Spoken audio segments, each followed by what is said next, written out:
Welcome to Defense Briefing. The content of the briefing includes Israel and Gaza at war after Hamas launches surprise attack. Tai Lavatai enters in relief to lift Navy against North Texas. Texas pair of long TD runs pushes Navy past North Texas 27-24. Michael Caine is gruffly heartbreaking in this veteran adventure. State nearly decriminalizes psychedelics, but governor hits brakes. Israel and Gaza at war after Hamas launches surprise attack. Japan Times. A surprise attack by Hamas on Saturday resulted in the deaths of over 200 Israelis, according to the army. In response, Prime Minister Benjamin Netanyahu has vowed to destroy Hamas's hideouts in Gaza. The intense airstrikes have also led to a death toll of at least 232 Palestinians, with Hamas launching a massive rocket barrage and ground, air, and sea offensive. Gun battles are ongoing between Israeli forces and Hamas fighters in various locations across Israel. Tai Lavatai enters in relief to lift Navy against North Texas. Washington Post. Navy midshipmen beat North Texas Mean Green 27-24 on Saturday at Navy Marine Corps Memorial Stadium.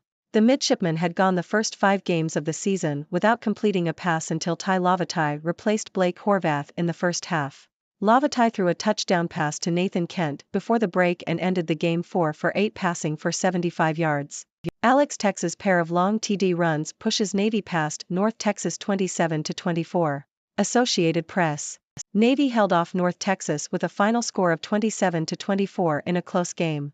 Texas had a 39-yard touchdown run in the second quarter and a 21-yard touchdown run in the fourth quarter to help Navy secure the win. Texas finished with 137 yards rushing on 17 carries. Adebayo had a 47-yard touchdown run for North Texas, and Chandler Rogers completed 22 of 32 passes for 267 yards and a touchdown. Navy had 481 yards of offense, with 406 yards on the ground. Michael Caine is gruffly heartbreaking in this veteran adventure. The Guardian. The article discusses the film The Great Escaper, which is based on the real-life story of Navy veteran Bernard Jordan.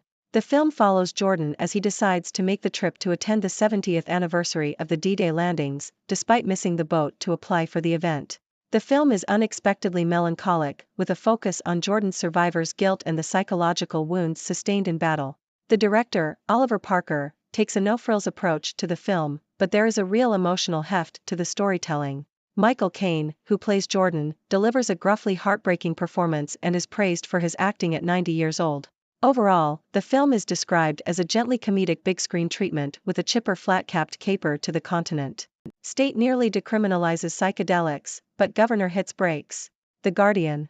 California Governor Gavin Newsom has rejected a bill that would have decriminalized natural psychedelics for personal use, saying more work needed to be done to regulate the treatment guidelines. The legislation would have also required the state to form a group to study and make recommendations about the therapeutic use of hallucinogens. The bill's sponsor, Senator Scott Wiener, called the veto a missed opportunity and said he would introduce new legislation in the future. We are at war, Netanyahu says after Hamas attacks Israel. New York Times.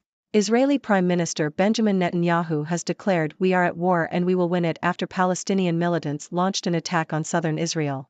The assault is one of the largest invasions of Israel in the past 50 years, with militants infiltrating 22 towns and army bases, kidnapping civilians and soldiers, and firing rockets towards cities as far as Jerusalem. The Israeli military reported fighting in at least 5 places in southern Israel, with multiple abductions and at least 250 Israeli deaths. Israel retaliated with major strikes on Gazan cities, resulting in at least 234 Palestinian deaths. An attack from Gaza and an Israeli declaration of war. Now what? The Sydney Morning Herald. The conflict between Israel and Palestine has escalated to a full-scale war after nearly 50 years of relative peace and stability. Unlike previous clashes in Gaza, this conflict is being led by Hamas and its allies, with rocket attacks and incursions into Israel. Israel's Prime Minister Benjamin Netanyahu has declared war and is under pressure to mount a major military response. The psychological impact on Israelis has been compared to the shock of 9/11 in America. An Israeli invasion of Gaza is now a possibility, although it could have unforeseen consequences, such as disruption to diplomatic efforts between the US and Israel. There would also be pressure on Hezbollah, the Iran-backed militant group in southern Lebanon, to open up a second front in northern Israel. The conflict could unite Israel behind its government, giving Netanyahu full political cover to do what he wants, but it may not provide any long-term solutions. Israel withdrew its soldiers and citizens from Gaza in 2005, but retains control over its borders, leading to criticism that it has legal obligations for Gaza under international humanitarian law. After Hamas attack, Israel wonders what went wrong. Wall Street Journal.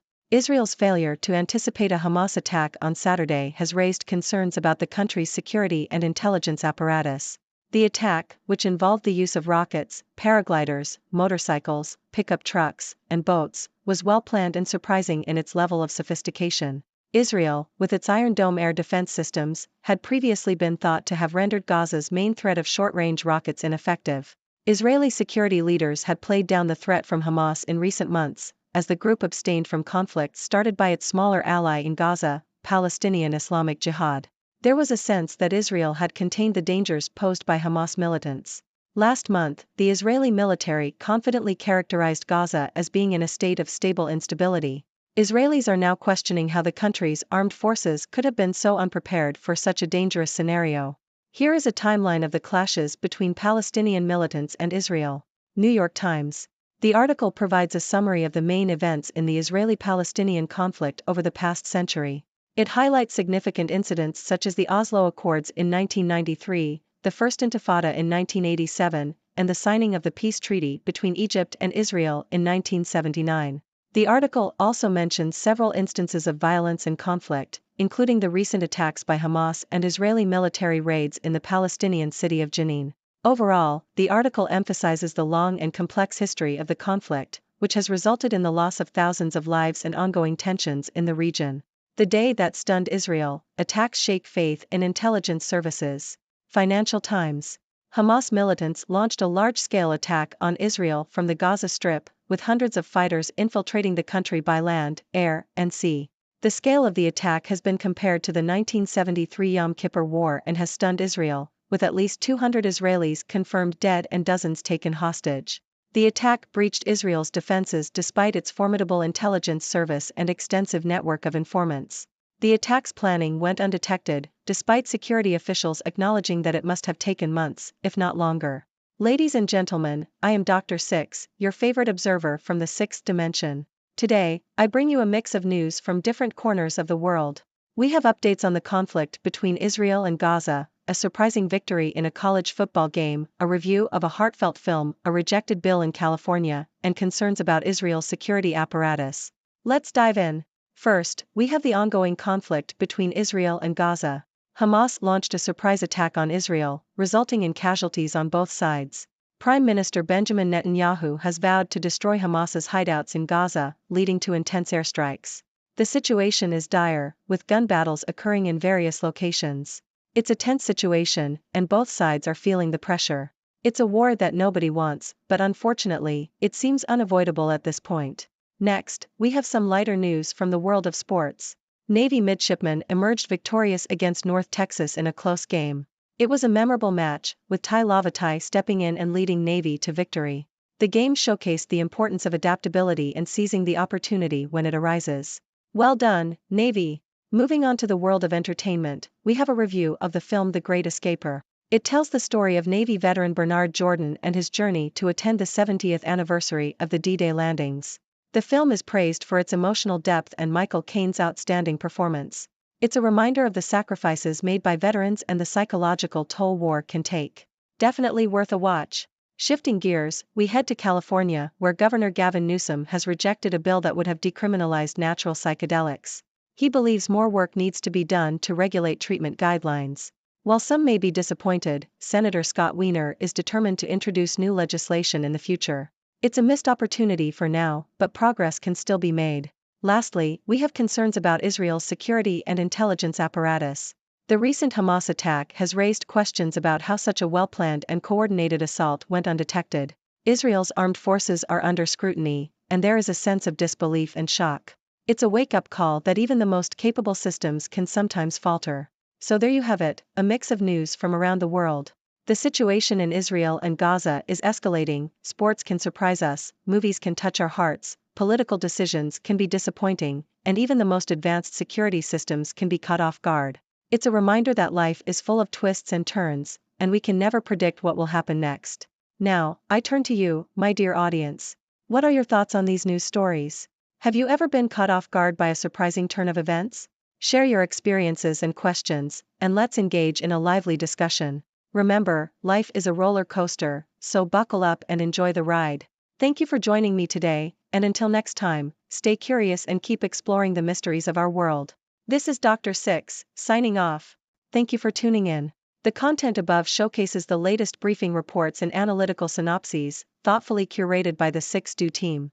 These insights stem from a wide array of reputable media outlets, think tanks, government sources, and specialized experts worldwide. We encourage you to explore these sources for a comprehensive perspective. Keep in mind that while the content may not always align with the official standpoint of 6Do Brief, it's not meant to be taken as absolute directives for decision-making. Comprising seasoned media professionals, learned scholars, and accomplished scientists, the 6Do team embodies a trailblazing, fully independent media entity. To customize 6Do Brief to meet your professional needs, you have the option to subscribe to a diverse array of briefings on our website, 6dobrief.com. Regardless of your location, you can conveniently receive 6Do Brief via email.